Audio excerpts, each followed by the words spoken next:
नमस्कार, मी रोहिणी दिंडे. आज आपण पायथागोरस थेरम म्हणजेच पायथागोरसचे प्रमेय या टॉपिक मधला ऍप्लिकेशन ऑफ पायथागोरस थेरम म्हणजेच काय बघा, पायथागोरस या प्रमेयाचं उपयोजन. म्हणजे तुम्ही पायथागोरस हा जो काही थेरम शिकलेला आहात, प्रमेय जे काही शिकलेला आहात, त्याचा उपयोग आपण कुठे आणि कशा पद्धतीनं करू शकतोय हे आपण या लेक्चरला बघणार आहोत. तर बघा, तुम्हाला 2 मार्कासाठी किंवा 3 मार्कासाठी असं सेपरेटली क्वेश्चन सुद्धा विचारू शकतात. काय त्यामध्ये सांगतात बघा, ट्रायंगल एबीसी आपल्याला दिलाय बघा, त्रिकोण एबीसी दिलेला आहे. मी डायग्राम काढलेली आहे. Angle C is acute angle. Acute angle म्हणजेच मराठीमध्ये त्याला बघा लघु कोन म्हणतो. बऱ्यापैकी मुलांना बघा ऍक्यूट अँगल, ऑब्ट्यूस अँगल आणि राईट अँगल म्हणजेच काय, लघु कोन, काटकोन, त्रिकोण आणि विशाल कोन याच्यातला फरक तुम्हाला समजलाच असेल. लघु कोन म्हणजेच लक्षात घ्या, ऍक्यूट अँगल म्हणजेच काय तर 90 अंशापेक्षा कमी असलेला कोन. मग तुम्हाला इथं दिसतो बघा, हा काय आहे, सी हा काय कोन आहे आपला जो काय आहे तो ऍक्यूट अँगल घेतलेला आहे, लघु कोनच घेतलेला आहे. तर बघा, तुम्हाला असा प्रश्न करतात की हे सिद्ध करा. इथं लिहिलेलं आहे बघा काय, एबीचा वर्ग बरोबर बीसी वर्ग अधिक एसी वर्ग वजा 2BC गुणिले डीसी. हे काय करा, सिद्ध करा असं विचारतात. आता हे म्हणजे सिद्ध करा म्हणजेच काय बघा, हा जो काही तुमचा ऍक्यूट अँगल जो काही तुम्ही म्हटलेला आहे, लघु कोन म्हटलेला आहे, या लघु कोनाच्या समोरील बाजूचा संबंध इतर बाजूशी काय आहे हे आपण सिद्ध करतोय. बघा, एबीचा वर्ग आहे बघा, सीच्या समोरची बाजू कोण आहे, एबी आहे. ठीक आहे, म्हणजे या सी या कोनाच्या समोरची जी काही बाजू आहे, या बाजूचा इतर बाजूशी संबंध आपण इथं काढत म्हणजे जे काय आहे हा आपण काढणार आहोत. ठीक आहे, तर आता हा काढण्यासाठी डेफिनेटली तुम्हाला पायथागोरसचं प्रमेय तुम्हाला वापरावं लागणार आहे. ते कसं वापरायचं हे आपण आता बघूया. आता बघा, ज्यावेळी तुम्ही ही आकृती काढणार आहात, काढल्यानंतर याची नावं मुलांना लक्षात राहत नाही. तर एक सोपी हिंट तुम्हाला मी देईल बघा, नावं देताना. म्हणजे ही बाजू एबी आहे, ही कुणाच्या समोरची आहे, सीच्या समोरची आहे. म्हणून याला ही जी काही एबी आहे, एबी डिस्टन्स आहे, हे स्मॉल सी आपण कन्सिडर करू. पुन्हा हा बी आहे, बीच्या समोरची साईड, ट्रायंगलची साईड जी काय मेन ट्रायंगल एबीसी आहे बघा, या ट्रायंगलची साईड कोण झाली, एसी. म्हणजेच एसी बरोबर काय घ्यायचं, स्मॉल बी. पुन्हा हा अँगल ए, अँगल ए च्या समोरची कंप्लीट बाजू कोण आहे, पूर्ण बीसी. तर याचा अर्थ बघा, हे तुमचं कंप्लीट डिस्टन्स काय आहे, तुमचं हे एवढं ए आहे. ठीक आहे, पुन्हा बघा, हे सिद्ध करा ज्यावेळी तुम्हाला सांगतात त्यावेळी सुद्धा असं सुद्धा देतात की एडी हा जो काय आहे हा परपेंडिक्युलर तुमचा बीसीला पाहिजे. म्हणजेच काय, परपेंडिक्युलर म्हणजे मराठीमध्ये त्याला म्हणतात बघा लंब. ठीक आहे, ही जी काही एडी आहे ही बीसी वरती काय पाहिजे, तुमच्या लंब पाहिजे. याचा अर्थ इथं 90 अंशाचा त्यांनी काय केला पाहिजे, कोन केलेला पाहिजे. ठीक आहे, तर आता बघा काय करायचं आहे, जिथं ती लंब आहे आणि तिथून जे लंब असणारी परपेंडिक्युलर असणारा हा पॉइंट डी आणि हे जे काही सी आहे यांच्यामधलं अंतर आपण काय म्हणायचं, एक्स मानायचं आहे, एक्स मानू. ठीक आहे, म्हणजेच बघा काय झालं आपलं, एबी इज इक्वल टू आपलं काय झालं, सी झालं. पुन्हा एसी इज इक्वल टू अंतर काय झालं बघा, स्मॉल बी झालंय. पुन्हा हे जे काय बीसी इज इक्वल टू काय तुम्हाला सांगितलं मी, ए. पुन्हा ही जी काही सीडी आहे, सीडी म्हणजेच काय झालं तुमचं, एक्स झालं. इथपर्यंत सगळ्यांना व्यवस्थित क्लिक झालंच असेल. आता बघा, यामध्ये समजा तुम्ही म्हणाल की इथून इथलं डिस्टन्स आपल्याला काय नक्की समजेल ना, बाकी सगळं बघा आपण ट्रायंगल मधलं दिलेलं आहे. पुन्हा हे एक आपलं जे काय आहे डिस्टन्स राहिलेलं आहे म्हणजे एडी. तर एडी लक्षात घ्या, ही तुम्ही पी कन्सिडर करा. ठीक आहे, आणि त्यानंतर आता राहिला विषय हा बीडीचा. तर बीडी डिस्टन्स किती असेल. ठीक आहे, तर हे काढायचं कसं बघा, तुम्हाला एक बेसिक एक एक्झाम्पल आपण घेऊया. हे जे काही मला बीडी डिस्टन्स काढण्यासाठी एक कन्सेप्ट तुम्हाला मी सांगेल. समजा ए आणि बी या पद्धतीने अशा 2 ठिकाण आहेत. समजा तुमचं इथं घर आहे, इथं तुमची शाळा आहे. ठीक आहे, हे कम्प्लीट अंतर तुमचं समजा मी तुम्हाला म्हटलं मी 5 किलोमीटर आहे. तुम्ही आता शाळेत गेलाय. ठीक आहे, आता इथून तुम्हाला माहिती आहे घर किती किलोमीटर लांब आहे, आपलं 5 किलोमीटर आहे. तुम्ही आता शाळेतून घरी आता सध्या 2 किलोमीटर वरती आलाय रिटर्न. आता तुम्ही कॅल्क्युलेशन करताय की मला आता इथून किती डिस्टन्स अजून मला पुढे चालायचंय. तर कसं म्हणणार तुम्ही की अजून मला 3 किलोमीटर काय करायचंय, पुढे चालायचंय. हे कसं अंतर तुम्ही काढलं, कम्प्लीट जे काय अंतर आहे त्याच्यातून एवढं तुम्ही काय केलं, जेवढं डिस्टन्स तुम्ही चाललाय ते काय केलं तुम्ही मायनस केलं. सिमिलरली हे पूर्ण अंतर तुम्हाला माहिती आहे ए, त्यातील इथून ते इथपर्यंत अंतर काय आहे, एक्स आहे. याचा अर्थ हे बीडी अंतर काय असणार आहे तुमचं, ए मायनस एक्स असणार आहे. ठीक आहे, काय असणार आहे, ए मायनस एक्स. पूर्ण बघा डिस्टन्स मी जसं तुम्हाला म्हटलं इथं 5 किलोमीटर आहे, त्याच्यातलं इथून इथपर्यंत डिस्टन्स तुम्ही आता 2 किलोमीटर आलाय. ठीक आहे, आता राहिलंय किती चालायचं, कसं काढलं तुम्ही, तुम्ही म्हणणार बघा राहिलंय माझं 3 किलोमीटर चालायचं. हे कसं काढलं तुम्ही इथं, तर 5 वजा हे काय केलं तुम्ही 2, त्याच्यावरून तुम्हाला काय अंतर आलं, हे 3 आलं. आणि त्या पद्धतीनंच मी इथं काय केलं, हे तुम्हाला अप्लाय केलेलं आहे. ठीक आहे, आणखीन इथं बघा आपण काय सांगितलं तुम्हाला, एडी इज इक्वल टू काय घ्यायचंय, एडी इज इक्वल टू काय घ्यायचंय आपल्याला, पी. ठीक आहे, आता तुम्ही डायग्राम मध्ये बघितल्यानंतर आता तुम्हाला काय सांगितलं मी, जिथं एडी लंब आहे म्हणजे एडी परपेंडिक्युलर आहे बीसी ला, ऑब्विसली इथं हा काय झाला, काटकोन त्रिकोण झाला, आणि हा सुद्धा काय झाला, काटकोन त्रिकोण झाला, म्हणजेच राईट अँगल ट्रायंगल झाला. आणि जिथं राईट अँगल ट्रायंगल आहे तिथं आपण पायथागोरसचं प्रमेय वापरू शकतो. मग आता बघा आपण काय करूया, पहिला कुठलाही तुमची चॉईस, कुठलाही आधी ट्रायंगल ह्या दोन्हीतला घेतला तरी चालतोय. हा आपण सुरुवातीला काय घेऊया, हा ट्रायंगल आपण घेऊया, आणि ह्या ट्रायंगल मध्ये ह्या त्रिकोणामध्ये आपण काय करूया, पायथागोरसचं प्रमेय लागू करूया. म्हणजेच काय बघा, त्या ट्रायंगलचं नाव लिहून घ्यायचं, ट्रायंगल म्हणजे त्रिकोण ए डी सी, काय आहे, ए डी आणि सी. ठीक आहे, तर यामध्ये तुम्ही बघा अँगल डी 90 डिग्री, तुम्ही एक्सप्लेनेशन मध्ये भरपूर काय काय घेऊ शकताय. Therefore we use Pythagoras theorem, म्हणून हा काटकोन त्रिकोण आहे म्हणून आपण काय करणार आहे, पायथागोरसचं प्रमेय वापरणार आहोत. डायरेक्टली आपण वापरूया. बघा काय होणार, या 90च्या समोरची बाजू म्हणजे हा काय झालं आपल्या कर्ण, म्हणजेच काय झाला, हायपोतेनस. मग आपण कसं वापरतोय बघा, इथं एसीचा स्क्वेअर इज इक्वल टू, आता एसीचा स्क्वेअर झाला, उरलेल्या दोन बाजू म्हणजेच कोण राहिली आपली, एडी आणि डीसी. म्हणजेच काय होणार इथं बघा, एडीचा स्क्वेअर अधिक डीसीचा स्क्वेअर. ठीक आहे, मग आता एसी म्हणजेच कोण आहे, एसी स्क्वेअर म्हणजेच काय झाला, बीचा स्क्वेअर बरोबर. एडी म्हणजेच कोण झाला बघा, पीचा स्क्वेअर. ठीक आहे, आणि डीसी म्हणजेच कोण झाला, एक्सचा स्क्वेअर.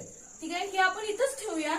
जर समजा काही चेंज करावं लागत असेल तर नेक्स्ट बघूया आपण, जर तसं गरज वाटली तर आपण ह्याच्यामध्ये चेंज करायचंय. चेंज म्हणजेच काय, फक्त बघा, फक्त ही इकडची जी काही टर्म आहे इकडे प्लस आहे एक्स स्क्वेअर, तिकडे गेल्यावर काय होणार आहे, मायनस एक्स स्क्वेअर.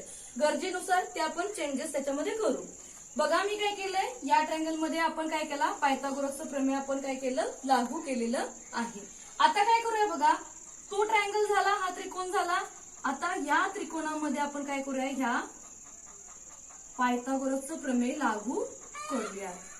म्हणजे ज्या त्रिकोणामध्ये आपण करत आहोत लागू, त्याचं नाव लिहायला विसरायचं नाही. म्हणजेच बघा, इन ट्रायंगल म्हणजेच काय, त्रिकोण कुठला नाव लिहायचं, ए डी बी. ह्याच्यामध्ये इथं सुद्धा म्हणू शकताय बघा, काय अँगल डी 90 डिग्री आहे. Therefore we can use Pythagoras theorem, म्हणून हा काटकोन त्रिकोण आहे, यासाठी म्हणूनच आपण इथं पायथागोरसचं प्रमेय आपण ह्याच्यामध्ये वापरू शकतोय. मग आता वापरूयात. याच्यामध्ये कर्ण म्हणजे तुमचा हायपोतेनस ओळखता आला पाहिजे. पहिल्याच लेक्चरला मी तुम्हाला सांगितलेलं आहे हायपोतेनस ओळखायचा कसा, जो 90 अंशाच्या समोरचं जे काही बाजू असेल ती आपली काय असते, हायपोतेनस. म्हणजेच काय असते, कर्ण. म्हणजे समोरची बाजू म्हणजेच काय झाली, ही आपली ए बी स्क्वेअर. म्हणजेच काय घेणार बघा, ए बी चा स्क्वेअर इज इक्वल टू. ठीक आहे, आता राहिलेली दोन बाजू कोण राहिली, एडी आणि कोण राहिली, बीडी. ठीक आहे, म्हणजेच काय होणार बघा, इथं एडीचा वर्ग अधिक बीडीचा वर्ग. ठीक आहे, मग त्या त्या ठिकाणी त्या त्या किमती आपण घालूयात. म्हणजे एबी काय आहे बघा, एबी म्हणजेच काय आपलं सी आहे, म्हणजे इथं काय करूया बघा, सीचा वर्ग बरोबर. आता एडी म्हणजेच कोण आहे बघा, पीचा वर्ग आहे, अधिक बीडी. बीडी म्हणजेच काय आहे आपलं, एक्स मायनस ए कंसाचा काय आला, वर्ग.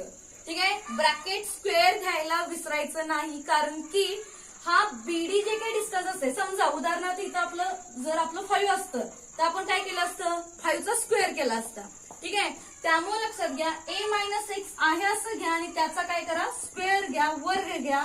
वर्ग का घ्यायचा आहे, तर बीडीचा काय आहे, हा वर्ग आहे, म्हणून याचा काय घ्यायचा, वर्ग.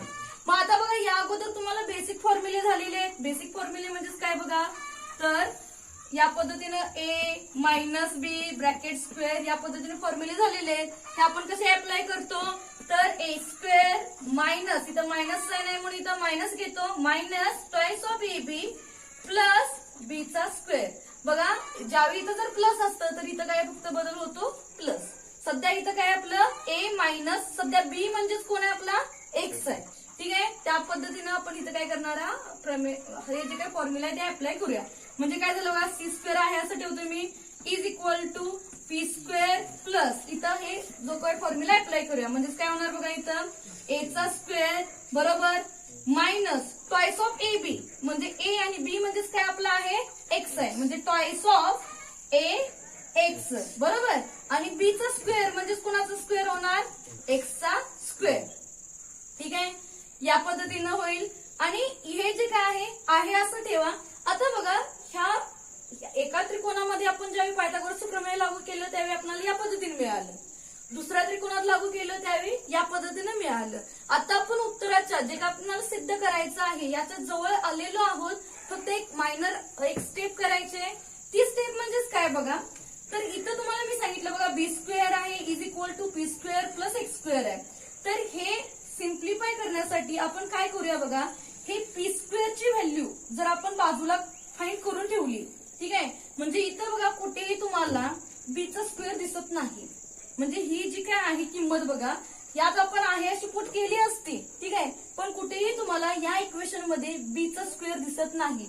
मग तुम्ही कुठे पुट करणार, बरोबर, म्हणून काय करायचं बघा, हे इक्वेशन पी स्क्वेअर एका बाजूलाच फक्त ठेवा आणि जे काय आलेलं आहे ते इथं काय करायचं, पी स्क्वेअर तुम्हाला इथं दिसतंय बघा. ठीक आहे, या पी स्क्वेअरच्या जागी तिथं काय करा, ती आलेली किंमत पुट करा. म्हणजेच काय करायचं बघा, मी आता इथं प्लस एक्स स्क्वेअर आहे, ते इकडे गेल्यानंतर बरोबर चिन्हाच्या इकडे गेल्यानंतर काय होणार, मायनस. ठीक आहे, म्हणजेच काय होणार बघा, इथं बी चा square minus X square is equal to, हे मात्र पी स्क्वेअर आहे असं येणार. ठीक आहे, मग आता काय करणार बघा आपण, ही पी स्क्वेअरची तुम्हाला किंमत मिळाली आहे. ठीक आहे, ही मिळालेली पी स्क्वेअरची किंमत या समीकरणात झाली. ठीक आहे, मग याला बघा आता मी समीकरण 1 देणार आहे, याला समीकरण काय देणार आहे, 2 देणार आहे. म्हणजेच बघा समीकरण ए मध्ये जी काही पी स्क्वेअर किंमत आहे ती समीकरण 2 मध्ये आपण काय करू, पुट करू किंवा घालू. मग आता घालूयात बघा, कसं येणार, सी चा वर्ग बरोबर कशा पद्धतीने आता होणार, पी चा वर्ग म्हणजेच काय बघा, बी वर्ग वजा एक्स वर्ग बरोबर. म्हणजे हे पी वर्ग आहे त्याच्या जागी आपण काय घालूया बघा, बी वर्ग वजा एक्स वर्ग ही किंमत घातली. आता ह्या पी वर्गाच्या जागी फक्त घातली, बाकीचं मात्र आहे असं आपलं काय येणार आहे असं पुढे कंटिन्यू इक्वेशन समीकरण होणार आहे. म्हणजेच काय बघा, इथं काय आहे, अधिक ए वर्ग वजा 2ax अधिक एक्सचा वर्ग. हे पुढचं मी आहे असं घेतलं. आता बघा काय होणार आहे, इथं आपल्याला जर व्यवस्थित हे समीकरण ऑब्झर्व केलं, इक्वेशन जर ऑब्झर्व केलं तर इथं काय झालंय बघा, एक्स स्क्वेअर हा मायनस आहे आणि हा एक्स स्क्वेअर काय प्लस आहे. ठीक आहे, तर ह्या मायनसला हे प्लस काय होणार, कॅन्सल होणार. मग राहिलं काय काय बघूया, काय राहिलं, सी चा वर्ग बरोबर बी वर्ग अधिक ए वर्ग, पुन्हा काय राहिलंय बघा, वजा 2ax. ठीक आहे, तर आपण काय करूया बघा, सुरुवातीला काय करूया आपण ए घेऊया. ठीक आहे, ए वर्ग घेऊया, म्हणजे काय होणार बघा, सी वर्ग बरोबर ए वर्ग अधिक बी वर्ग घेऊया आणि वजा 2ax असं घेऊया.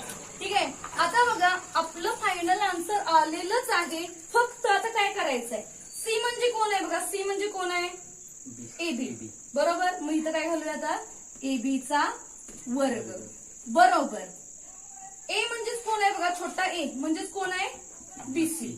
ठीक आहे, म्हणजे इथं काय होणार बघा, ए वर्गाच्या जागी काय घालूया, बीसीचा वर्ग अधिक, आता बी बघा, बी म्हणजेच काय आहे आपला एसी, म्हणजेच बीच्या जागी काय घालणार आपण, एसीचा वर्ग. वर्ग का? कारण की इथं बीचा काय आहे, वर्ग आहे म्हणजे स्क्वेअर आहे. तसाच एसीचा काय होणार, स्क्वेअर. मायनस साइन आहे म्हणून मायनस घातलं मी, हे 2 आहे म्हणून आहे असं 2 लिहिलं मी. आता बघा स्मॉल ए म्हणजे कोण आहे आपला, बीसी. म्हणजे तिथं काय घालूया, इथं बघा इथं बीसी. आणि यांच्यामध्ये लक्षात घ्या, ह्या तिन्ही टर्म ज्या आहेत 2 आणि x, ह्या तिन्ही टर्म मध्ये काय आहे, गुणाकाराचं चिन्ह आहे. ठीक आहे. उदाहरणार्थ बघा, जर समजा तुम्हाला मी म्हटलं 2 व्हॅल्यू आहेत ए आणि ह्या बी आहेत. ठीक आहे. ह्या कधी ए बी कधी आन्सर येणार आहे, ए इंटू बी काय झालं, ए बी. ठीक आहे. त्यामुळं जरी इथं चिन्ह दिसत नसलं तर ह्यांच्या तिन्हीमध्ये काय आहे, गुणाकाराचं चिन्ह आहे. ठीक आहे. मग आता इथं समजा तुम्हाला द्यायचं असेल गुणाकार चिन्ह द्या, नाही दिलं तरी काही प्रॉब्लेम नाही.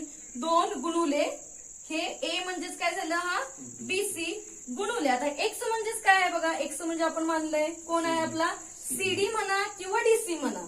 कधी सीडी म्हणा किंवा डीसी दोन्हीही म्हटलं तरी आपण चालतंय. तर काय बघा इथं घेतलं मी, एक्स म्हणजेच काय आहे, डीसी. तर आता बघा आपणाला जे काही सिद्ध करायचं होतं ह्याच्याकडे आपण वळूया. बघा इथं एबी वर्ग आहे का, तिकडे आहे बरोबर. बीसी वर्ग आहे का, आहे. अधिक एसी वर्ग आहे का, आहे. वजा 2 गुणुले. ठीक आहे. गुणुले ह्यांच्यामध्ये चिन्ह आहे बघा, गुणाकाराचं चिन्ह आहे, मल्टिप्लिकेशनच आहे. बीसी गुणुले डीसी म्हणजेच काय बघा, पायथागोरसचं प्रमेय वापरून पायथागोरसच्या मदतीनं म्हणजे पायथागोरसचं जे काही उपयोजन आहे, ऍप्लिकेशन आहे, याच्या मदतीने हे आपण सिद्ध केलेलं आहे. बरोबर. बघा काय काय केलं आपण आणि हा नेमका पॉइंट काय आहे, तुम्हाला 2 ते 3 मार्काला सेपरेट विचारू शकतात. आणि सगळ्यात महत्वाचा हा अँगल सी, मी ऍक्यूट अँगल याच्याबद्दल बोललोय. तुम्ही याच पद्धतीनं अँगल सी हा ऑब्ट्यूस अँगल घेऊन सुद्धा हे तुम्ही जे काही सिद्ध करायचं आहे ते करू शकताय. फक्त त्याच्यामध्ये चेंजेस जे काय आहेत चिन्हामध्ये होणार आहे, ह्या इक्वेशनच्या इथं मायनस साइन आहे आणि ते सिद्ध करण्यासाठी त्यावेळी ऑब्ट्यूसला इथं प्लस साइन येतं. ठीक आहे. तो फक्त डिफरन्स लक्षात घेऊन तुम्ही जर ते सिद्ध केलं तरी सुद्धा तुम्हाला जमेल. मग आता ह्याच्यामध्ये बघा पायथागोरस प्रमेयाचं आपण जे काही उपयोजन बघितलं, ऍप्लिकेशन बघितलं, यामध्ये मेन स्टेटमेंट काय सांगतंय की हा जो काय तुम्ही लघुकोन घेतलाय म्हणजेच ऍक्यूट अँगल घेतलाय, या ऍक्यूट अँगलच्या समोरची जी काही बाजू आहे या बाजूचं आणि राहिलेल्या संबंधित ज्या काही बाजू आहेत यांच्याशी असलेला संबंध आहे. बघा मी काय म्हटलंय, कोण सीच्या समोरची बाजू कोण आहे, एबी. म्हणून इथं बघा एबीचं स्क्वेअर आहे आणि ह्या एबी स्क्वेअर म्हणजे ही बाजू आणि राहिलेल्या ज्या काही बाजू आहेत यांच्याशी संबंध असणारे हे काय आहे आपण सिद्ध केलेलं आहे. बघा कसं कसं केलेलं आहे सिद्ध. सी हा ऍक्यूट अँगल पाहिजे, लघुकोन पाहिजे. त्यानंतर तुम्हाला सगळ्यात महत्वाचं हे सिद्ध करण्यासाठी परफेक्ट डायग्राम तुम्हाला आली पाहिजे. म्हणजे चुकून सुद्धा इथं एक्स चुकून झालंय किंवा काय झालंय हे चालणार नाही. प्रॉपर तुम्हाला डायमेन्शन म्हणजे ए कुठे आहे, बी कुठे आहे, सी कुठे आहे, एक्स कुठे आहे हे प्रॉपरच आलं पाहिजे. एकदा तुम्हाला प्रॉपर डायग्राम तुमच्या व्यवस्थित लक्षात राहिली की त्यानंतर फक्त काय करायचं आहे, आपल्याला 2 जे काही त्रिकोण आहेत, हा एक त्रिकोण आणि हा एक त्रिकोण, यांच्यामध्ये आपण काय फक्त जस्ट सिंपल काय केलंय, पायथागोरसचं प्रमेय आपण काय केलं इथं अप्लाय केलेलं आहे. अप्लाय केलं पहिला बघा ह्या त्रिकोणात मी केलं, या पद्धतीने मिळालं. मी एका बाजूला फक्त पी वर्ग करून घेतलंय का, तर मला इथं गरज भासत होती म्हणून. नंतर काय केलं, दुसरा त्रिकोण आहे याच्यामध्ये सुद्धा मी पायथागोरसचं प्रमेय वापरलंय. हा जो काही छोटा कंस आहे हा फक्त सोडवला. सोडवून ह्या समीकरणामध्ये पी स्क्वेअरची किंमत मी जी काही काढली ती फक्त ह्या इक्वेशन मध्ये काय केली, मी फक्त काय केली, पुट केली. पुट केल्यानंतर काय झालं, एक ज्या काय प्लस आणि मायनस साइन आहे एकमेकाला काय झालं, कॅन्सल झालं. राहिलेलं मी फक्त आहे असं लिहून घेतलं. लिहून घेताना बघा बेरजेमध्ये वजाबाकीमध्ये पुढे मागे काय झालं तर काय प्रॉब्लेम नसतोय. म्हणजेच काय 2 अधिक 3 उत्तर 5च आहे. आणि पुन्हा जर समजा 3 अधिक 2 तरी म्हटलं तरी सुद्धा उत्तर काय असते, 5च असते. त्यामुळे मी इथं बी वर्ग अधिक ए वर्गाच्या जागी ए वर्ग अधिक बी वर्ग लिहिलं. म्हणजे काय वेगळं काय केलेलं नाहीये. ठीक आहे. मायनस स्क्वेअर ऑफ एक्स वगैरे घेतलं आणि नंतर काय केलं, फायनल सी म्हणजेच कोण, ए म्हणजेच कोण, बी म्हणजेच कोण आणि ए म्हणजेच काय, एक्स म्हणजे काय, ह्या जे काही आपण इथं जे काही कन्सिडर केले ते फक्त फायनल काय केलं, पुट केलं. आणि अशा पद्धतीनं फायनल हे आपल्याला काय झालं, सिद्ध झालेलं आहे. म्हणजेच काय बघा, हे आपण ह्या पॉइंट मध्ये आपण काय बघितलं तर ऍप्लिकेशन ऑफ पायथागोरस थेरम.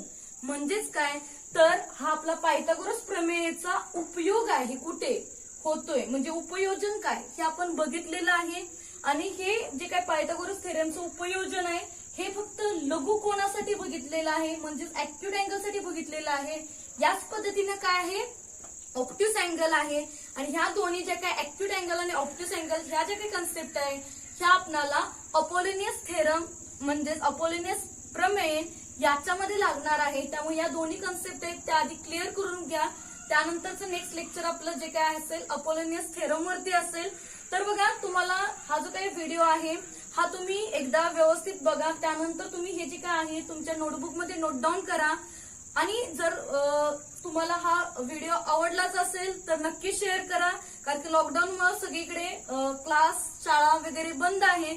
तर मॅक्झिमम जसं तुमच्या मित्रांपर्यंत हा व्हिडिओ पोहोचेल या पद्धतीने शेअर करा, त्याचा उपयोग त्यांना सुद्धा होईल. ठीक आहे, थँक्यू.